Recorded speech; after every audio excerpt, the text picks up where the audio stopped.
So what is going on, everybody? Fernando Silva here with another video, and ever since I got the iPad mini and also with just all the iPads that I have at the house, I'm always looking for some USB-C accessories and now some Thunderbolt accessories because of the new M1 iPad Pro, but I'm always looking for those accessories to kind of make my life a little bit better, a little bit more efficient, especially if I'm using that iPad to get some work done, right? So today I want to talk to you guys about my new favorite iPad mini or just overall USB-C hub, especially to take on the go, and especially if you guys want something quality that's going to last you a long time. But without further ado, let's unbox this Satechi on-the-go multi-port adapter and see exactly what we got going on. Let's get it.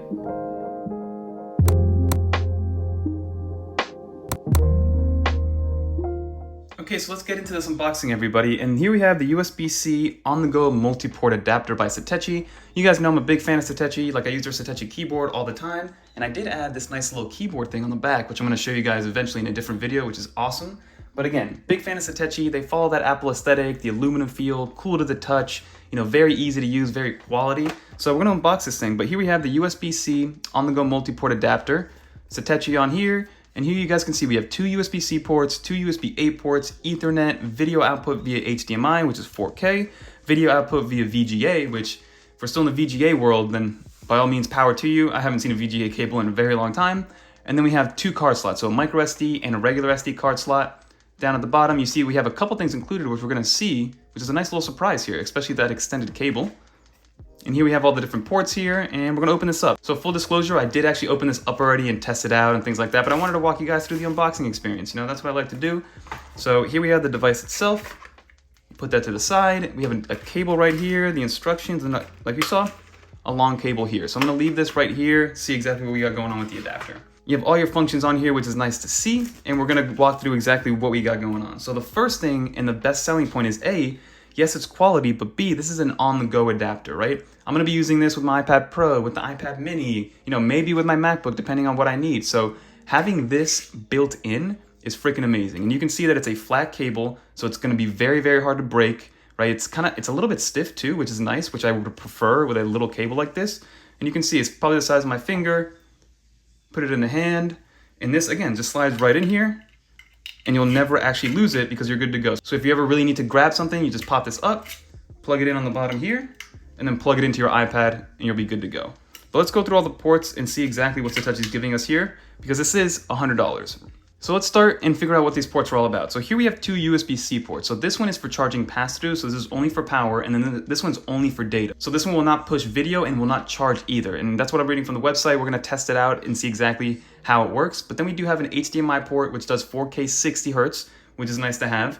On the front side, we do have an old school VGA cable or VGA port, which again, if you guys are using VGA, that's awesome. I haven't seen a VGA cable in a very long time. Then we have Ethernet, which is a gigabit Ethernet connector, so you get up to 1 gigabyte of wired internet.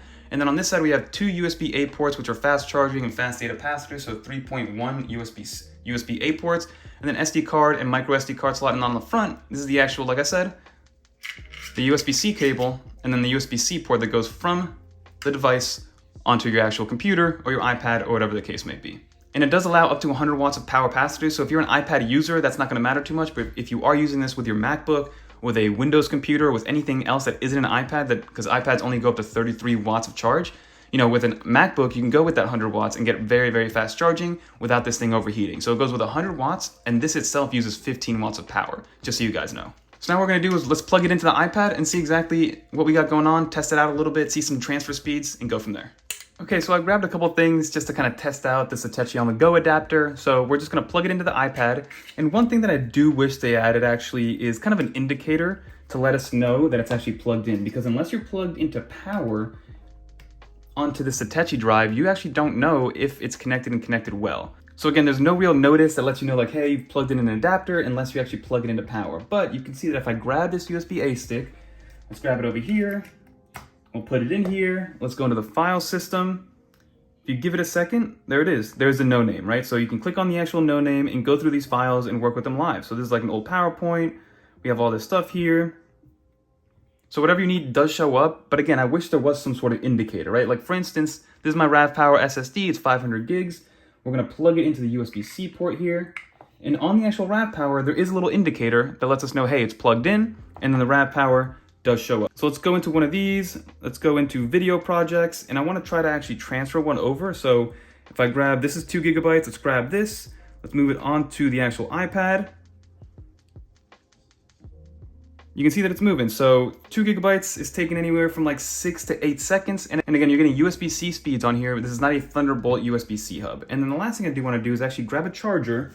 So let's grab this cord, make sure that it does charge and it does get recognized. So if I grab this here, plug it into power, we should be getting a power indicator. So again, I'm actually plugged into a 65 watt charger underneath the desk. So we should be getting 65 minus 15, so about 50 watts of power, which will charge your iPad at full speed, 0 issues. So overall, it does exactly what it's supposed to do. And again, we also do have an HDMI port, we have a VGA port, Ethernet port, so there's multiple things that you can attach to this. You can throw another USB stick on here, you can throw an SD card. So overall, as an on-the-go device, especially if you're trying to stay small with your iPad mini and things like that, it's really hard to go wrong with something like this. My recommendation is to always go and spend a little bit more on quality because these things are gonna last you a lot longer. Like I expect this to last me a few years until, you know, USB-C just becomes too slow to actually function. But now that we've tested everything out, let's get out of this view and go to the normal view.